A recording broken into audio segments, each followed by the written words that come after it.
Good day, everyone. So, for today, we're going to discuss Chapter 7 of Fundamentals of Accountancy, Business and Management 2. Basic documents and transactions related to bank deposits.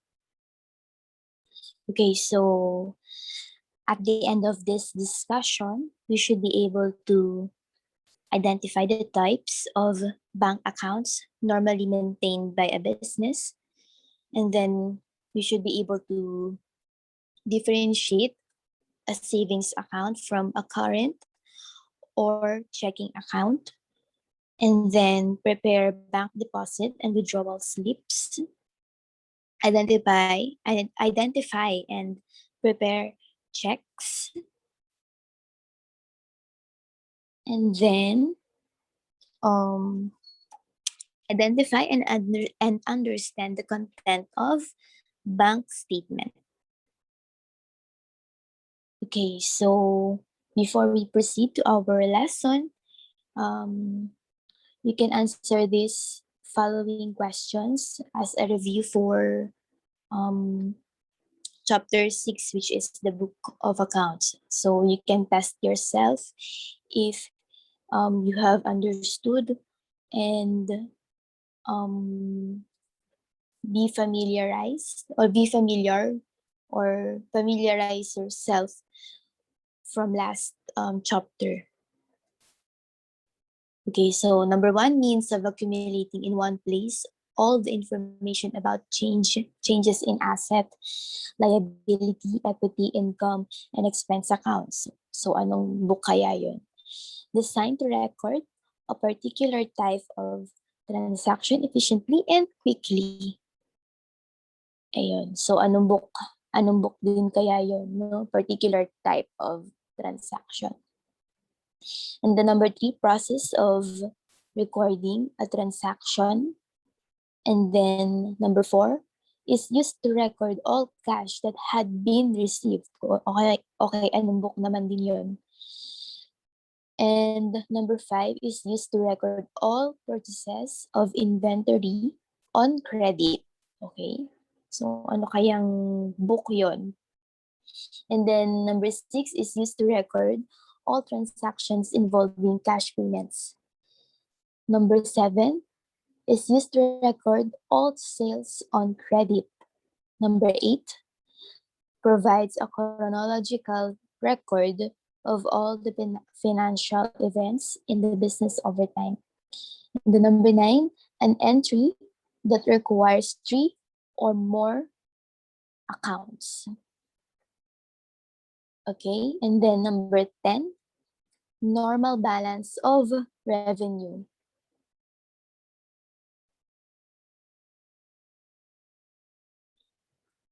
Okay, so actually we have 3 types of bank accounts, no?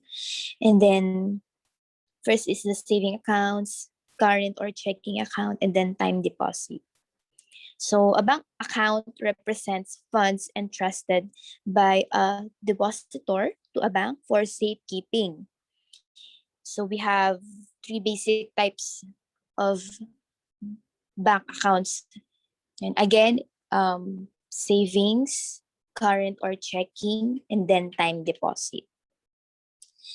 So for the saving accounts, these are intended to provide an incentive for the depositor to save money, and then the depositor can make deposits and withdrawals using the form provided by the bank.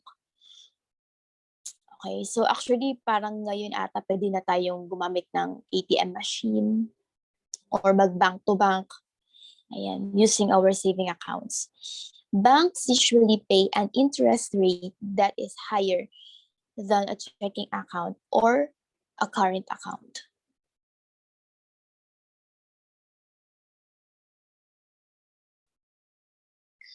Okay, so however, banks are constantly coming up with new products. So there are actually a wide variety of bank accounts. So many of which are just variation of the foregoing basic types of accounts. So we have, again, the first saving accounts.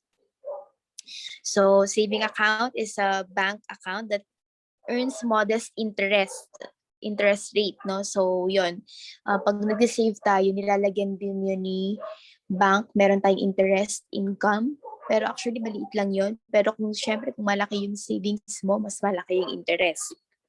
Yan. And also, it is intended to encourage savings. So yung interest na binibigay ng bangko, ayan, in-encourage tayo na mag-save sa kanila, no? So a savings account is normally evidenced by a passbook. Ayan, so siguro kung um kung yung parents nyo, 'di ba, nag-save aside from ATM, ayan, siguro passbook. Ayan, so some accounts have passbook in which transactions are logged in a small booklet that the depositor keeps. So ayun, as a part of your activity, mas better na mag-collect din kayo ng mga types of savings accounts. So especially yung passbook, pwede kayo mag-take ng picture ng passbook, no? Kahit walang laman yung passbook or walang balance, no, for just to be familiar with the content of the passbook, kung ano ba yung mga laman nun. Okay. So the passbook shows depositors' deposits and withdrawals. So the amount of interest earned by deposit and the balance of the account. So minsan, yung mga service charge din, andito din. Ayan, some savings accounts charge a fee if the balance falls below the specified minimum. So pag mas mababa sa minimum balance yung laman ng bank natin, ng savings account natin, nagkakaroon ng mga bank charges. So the depositor may also opt to receive an automatic teller machine, yung tinatawag nating ATM.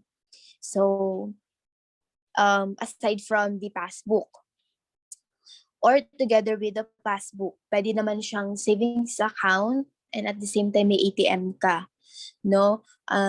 Pero same lang ng account yun. Siyempre, para lang na meron kang passbook, para makita mo lang yung naging records ng withdrawals mo and then deposit mo, better din na may passbook ka. And aside from passbook, pwede ka rin magkaroon ng ATM. Pero mali mo, pero pwede siyang iisang account lang. Or pwede rin namang ATM lang, tapos wala kang passbook. Okay? So an ATM card is a plastic card used to withdraw money from an ATM. Yan. From an ATM that can be used as debit card. Yan. So yung mga ATM natin na savings account, ayun yung tinatawag na debit card. Meaning you can use it to pay at electronic.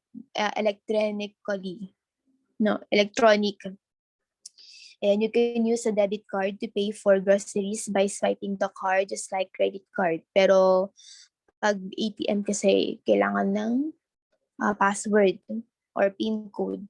The difference is that in a debit card, you are using your own funds, while in a credit card, nangungutang tayo sa bangko.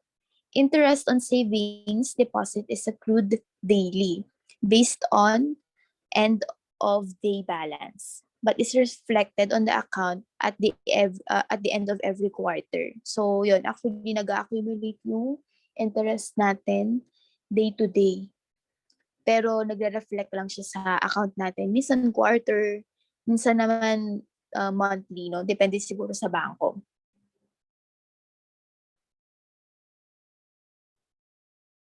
Yan. So also, yan, at the end of the year, lalo na pag mga submission na rin ng mga tax, the interest earned is reduced by a 20% withholding tax. So yung na-accumulate din nating income, yung 20% no, napupunta din siya sa tax. Opening a bank account requires a face-to-face contact between the bank's authorized representative and the depositor. And the minimum requirements you must submit or at least provide 2 valid IDs and the initial amount of deposit. Pero minsan meron namang mga ano naman, baka pwede ka mag-open ng account and then kahit walang deposit pwede. Siguro pag mga students ata. Pero normally talaga kailangan ng ano ng deposit. Siguro depende sa card. Ayun.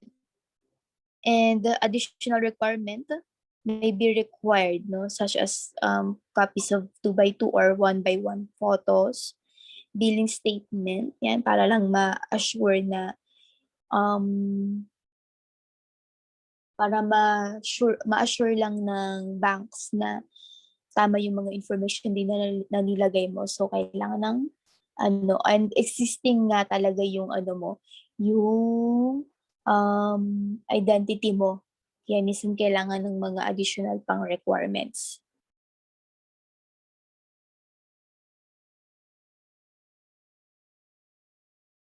Yan.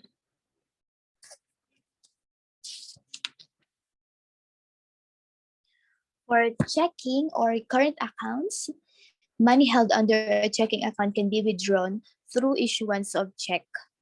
And then banks usually allows numerous withdrawals and unlimited deposit under this type of account. And the interest rate for checking account is usually lower as compared to a savings account.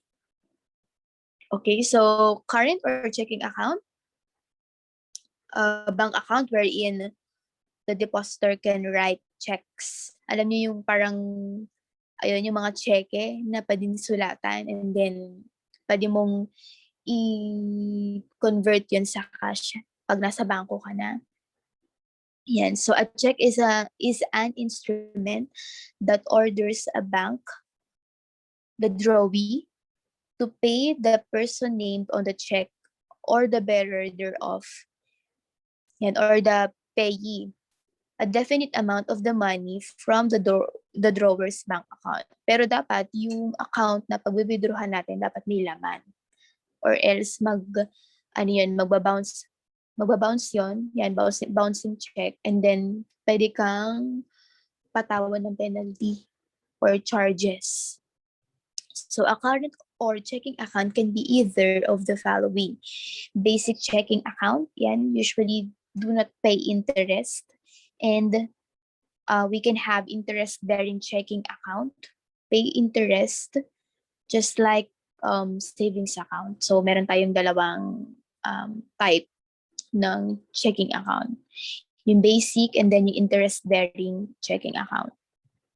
So the account holder of the depositor of a checking account is normally provided at the end of the month a bank statement showing all the deposits made, checks paid by the bank, and the balance of the account. So pwede itong through email or pwede naman letter.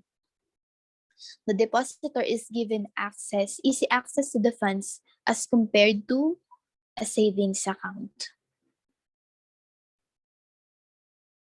Okay, no? So for checking account, instead of passbook or ayan, we can have the checkbook, no? Ayun, so ang pinagkaiba lang nun, ang passbook kasi ayun yung pinapresent mo sa bank pag gusto mong mag-withdraw. While yung checkbook naman, pipilas ka lang ng isang papel doon or isang piraso ng check. And then susulatan yun susulatan at pipirmahan yun nung may-ari ng bank, nung checking account. And then pwede na yun i-withdraw. Yan. So checkbooks are not free though. Yun. So pag nagre-request tayo ng checkbooks, may bayad din yun. The bank charges the depositor for every checkbook requested from the bank.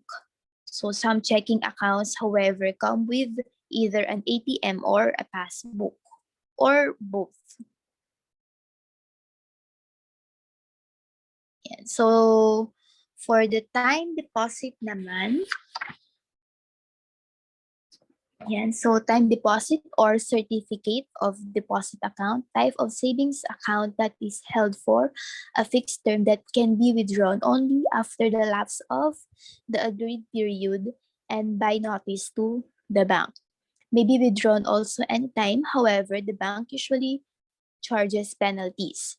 Yield high interest. Okay? So ito naman yung klase ng savings. Parang savings din naman siya, pero hindi tayo pwedeng mag-withdraw basta-basta na lang na anytime kung kailan natin gusto. So meron tong fixed term kung kailan lang natin siya pwedeng i-withdraw. Ayun, kaya siya merong mas mataas na interest income. No, kasi um, parang hinuhold to ng bank. Yan. So, again, time deposit or the certificate of deposit or term deposit refers to an interest-bearing fund maintained at a bank for a fixed period of time. So, pwedeng 30 days, 60 days, 90 days, or etc. And a time deposit is similar to a savings account, but it earns higher interest. Yun nga. Moreover, a time deposit is denominated in fixed amount and normally cannot be withdrawn until its maturity date. A time deposit is evidenced by a certificate of time deposits. Ayan. So, mas malaki yung interest income niya, but yun nga, hindi natin siya basta-basta bawi-withdraw. Hintayin natin siyang mag-mature. Ayan. So, ito naman, yung amount na kailangan mong i-deposit, depende to sa bangko, no? Kung ano yung mga pwede nilang i-offer. So, pag interested tayo sa mga time deposit, pwede tayong mag-inquire. Yan, lalo na pag, kunyari, hindi nyo naman kailangan ng money, pero gusto nyo magkaroon ng interest yon. Pero at the same time, sobrang busy mo para ipasok siya sa isang business or sa mga stocks. Yan, kasi pag stocks kasi, ano pa rin kailangan mo siyang i-monitor. Pero pag time deposit, ayan, parang instead na ilagay mo siya sa alkansya na natutulog lang yung pera mo, pwede mo siyang ilagay sa time deposit. Ayan. So, we can search an example of time deposit na ino-offer ng mga bangko. For example, mga BPI, ayan, mga Metropolitan Bank and Trust Company or the Metro Bank. Pwede natin i-check yon. Yan, and then mga land bank, mga BDO, pwede natin i-check kung mga magkano ba yung mga in-offer nila or yung product nila about sa time deposit. Yan, so we also have the ATM machine just like the savings account. Yun nga lang ito, para siyang plastic na maliit lang, parang card. Ayan, na nag-serve din as debit card natin. Dapat may laman to bago natin mag-withdraw or else hindi tayo makaka-withdraw. And also, parang nire-require din to ng minimum deposit. So, depende pa rin sa bangko. And depende rin sa card mo. Kasi, di ba, minsan may mga card na rin ngayon na classic, tapos gold, black. So, parang katulad din siya ng debit, credit card. Sa ATM, parang may ganun din siya. Siguro, yung interest nagkakatalo. Yeah, so the bank will require individuals certain documents such as valid identification card and will ask to fill up the forms prepared by the bank. So kung meron man sa inyo may mga ATM card na, mga passbook, ayan, bago tayo makapag-open ng mga bank account natin, ayan, meron tayong mga pinifill up na forms and then merong mga IDs na kailangan. And upon approval of the application to open an account, the bank will give the depositor his account number. So parang ngayon pag nagpapa-open tayo ng account, actually pwede na nga tayo mag-open ng account through through online, lalo na ngayon this pandemic. So parang gumawa na ng paraan ang bangko para makapag-open tayo ng account and at the same time magkaroon tayo ng mga bank-to-bank transaction like paying our expenses, mga utilities natin, and etc. Yan. So upon opening the account, pag na-approve na yon, normally 3 to 7 days. Yan, so depende rin sa background mo kasi minsan background check din sila. Yan, so at after 3 days or 7 days, pwede nang i-provide sa'yo yung card mo and then yung account number mo. Pwede naman tong through email, no? Okay. So, written orders to the bank used to put in the money to depositor's account. And then, information to be written in a deposit account. And for example, yung account name natin. So, dapat yung nasa ID natin, match siya sa account number natin. No? Kasi minsan pag nagwi-withdraw tayo, lalo na pag passbook, kailangan ng ID. Ayan, dapat match yung account name natin sa sa account name na ilalagay natin. Account number, actually ito, pinoprovide na to ng bangko. And this is a unique identifier of the account maintained by the depositor. Date of deposit, and then type of account. Yeah. Information to be written in deposit, yung currency. Ayan, lalo na pag mag-deposit tayo. Ayan. Yung currency, dollar, tapos yung number ng ng denomination na yon. And then, yung total amount. Yan. Amount in words and in figures. Lalo na pag sa mga check. Ayan. Kailangan naka-words din siya and at the same time naka-in figures din. And the amount that the depositor wishes to provide or to put into his account, the amount to be deposited may in the form of cash or check. Yan. Pag check, kailangan naka-in words din siya. Kasi parang control din siya para hindi madagdagan yung zero or dagdagan yung first number. Ayun. If it is a cash deposit, the breakdown of the cash is usually listed in the deposit. Ngayari, ilang 100, ilang 500, ilang tigwa 20, ilang tigwa 1,000. Okay, and then ito total din natin yun. If it is a check deposit, the details of the checks are indicated in the deposit slip. For example, issuing bank, address of the issuing bank, date of the check of the amount, yung mga branch, ganyan.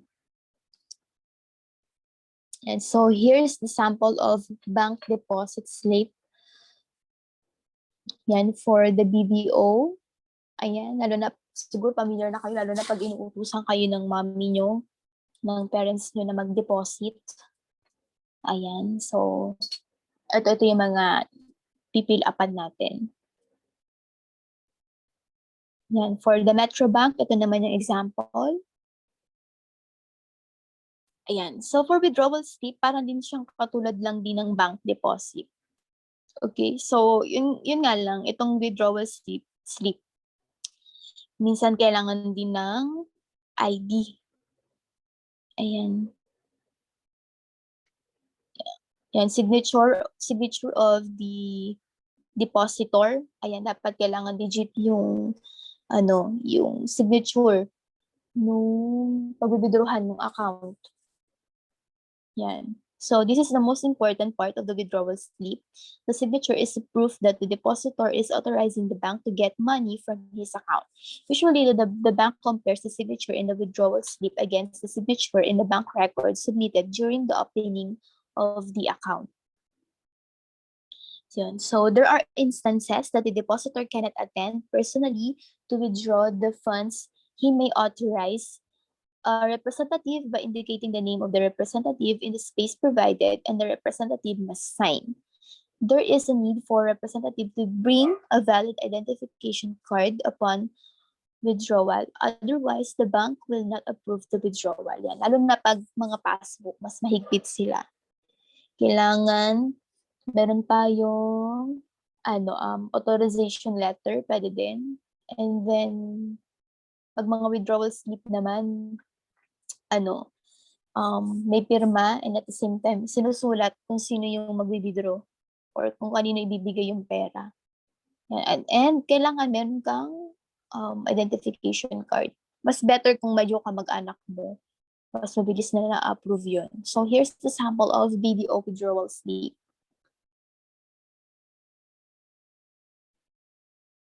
Ayan, so anong klaseng account yung pag-withdrawhan natin? Pwede naman siyang savings, pwede naman galing sa current. Ayan. And then the account name, this can be your name or the business name or the company name. And so for example, Ricardo Dalisay, and for the example naman ng business, Pinoy Enterprises, and then Pinoy Incorporated. And this can be 10-digit or 12-digit bank account. Yan. And then ilalagay natin yung amount you want to withdraw in words. So itong 5,000 dito sa amount in words, i-spell natin. Okay? So, tas lalagyan natin ng only sa dulo. Kasi, merong instances na pwede siyang pwede siyang dugain, parang ganun. Kaya, lalagyan natin ng only. And also, dapat yung 5, yung F niyan, nasa pinaka-start talaga. Kasi pwede kasi siyang dagdagan ng words para madagdagan yung amount. Kaya ganun.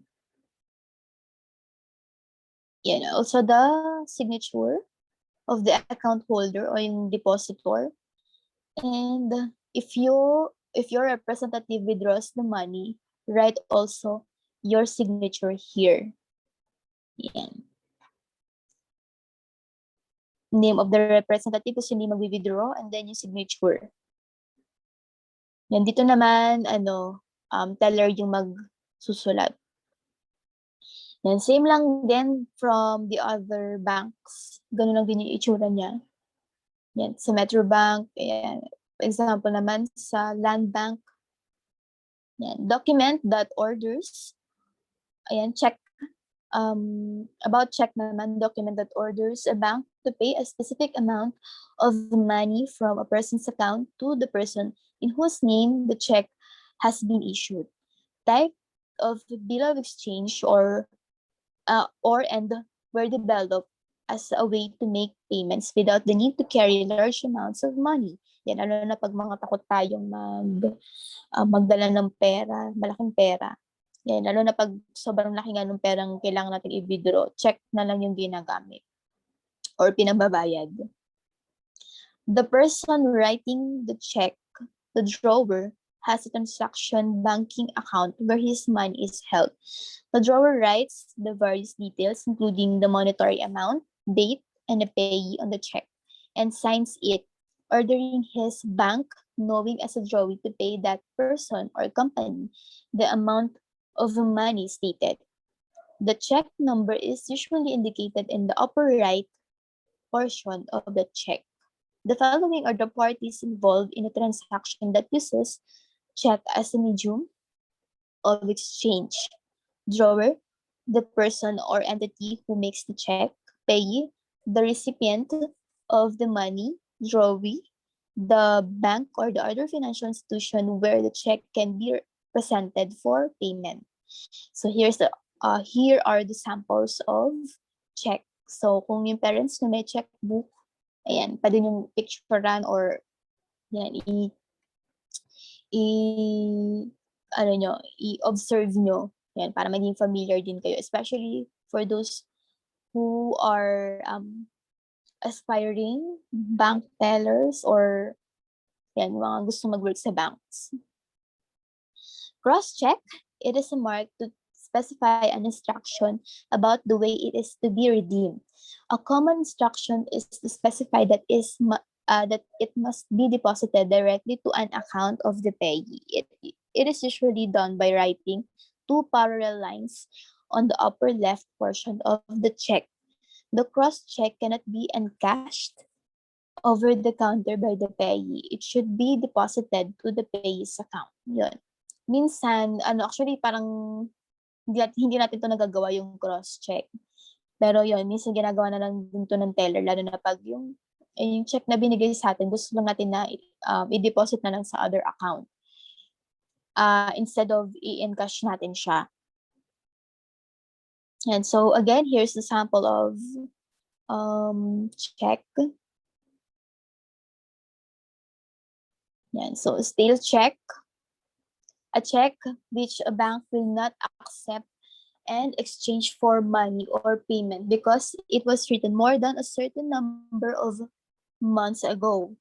Ayun. So in the Philippines, a check becomes stale if it exceeds 6 months from the date of the check. So yun, kunyari binigyan tayo ng check, tapos hindi natin na withdraw or na deposit to other account, tapos 6 months na siya, more than 6 months na siya, so hindi na natin siya mawi-withdraw. Okay? So, dapat within 6 months, lahat ng mga binibigay sa ating check, i-withdraw natin or i-encash natin or i-transfer natin to other account. Yan. So, bank statement shows the movement of the account, contain all the withdrawals, deposit, and balance of your account after every transaction. May also indicate bank charges that were deducted by bank automatically. Interest earned by the account is likewise reflected. Okay, so here is an example of bank statement. Yan. Pwede natin itong makita din sa mga passbook natin. And then, pwede rin naman siyang i-request online. And then, pwede tayong pumunta sa, sa bank and mag-request tayo ng bank statement. Pero normally, ang nag-request nito dapat yung depositor or yung may-ari ng account. Hindi kasi siya basta-basta ba din ibigay kahit na kamag-anak ka pa. Ayun. So here are the things that we need to check. Yan, pag sa mga bank statement. Yung date column, check number, transaction code, debit column, credit column, and then balance column. And samples of debit transaction, bank service charge, yan, monthly fee charged by the bank for its service, like cost of printing check, writing funds to other locations, and other fees. NSF, non-sufficient fund. Ito, charges din to, lalo na pag hindi natin parang pag may nagwi-withdraw sa atin, like pag check, ayan, ayun, nagkakaroon tayo ng charges. Banks also use a debit memorandum when a deposited check from a customer bounces. Yan, pag na-bounce yung check natin, wala pa lang laman yun, and then dineposit natin, pwede tayong magkaroon ng NSF charges or bank charges din. Nowadays, bank refer to this as DAIF, drawn against insufficient fund, or DAUD, draw against uncleared deposits. Samples of credit transactions, collections of cash proceeds from notes receivable, and then interest income earned by the deposit.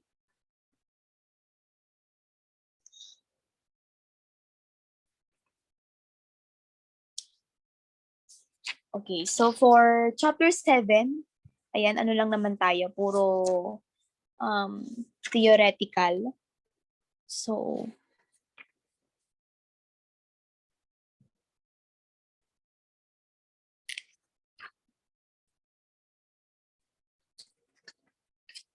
yan. And reminders din pag nag-withdraw din tayo at nag-deposit, pag nag-fill up tayo ng form, make sure na walang erasure. Yan, walang Kung hindi, papaulit siguro sa atin ng mga bank tellers.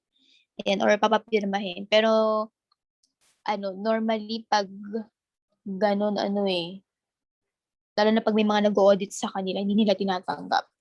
Lalo na pag mga check, yan, tapos pang passbook. Medyo mahigpit sila doon. So again, to summarize the lesson, again, we have three basic types of bank accounts: the savings account, the current or checking account, and then time deposit. And then savings account is one intended to encourage savings. You cannot write checks from a savings account kasi mag-ibang bank accounts yon. Yan, current and checking account, yan, yung pwede natin sulatan. Time deposit is a fund maintained with a bank that earns higher interest compared to a savings account, but with a fixed term. The following are the three parties in a check, and the drawer, the payee, and the drawee. Okay, so for your activity for this chapter 7, sa Quiper lang naman din siya, pero essay form, since i-essay form ko siguro or sisend ko na lang din sa Quiper.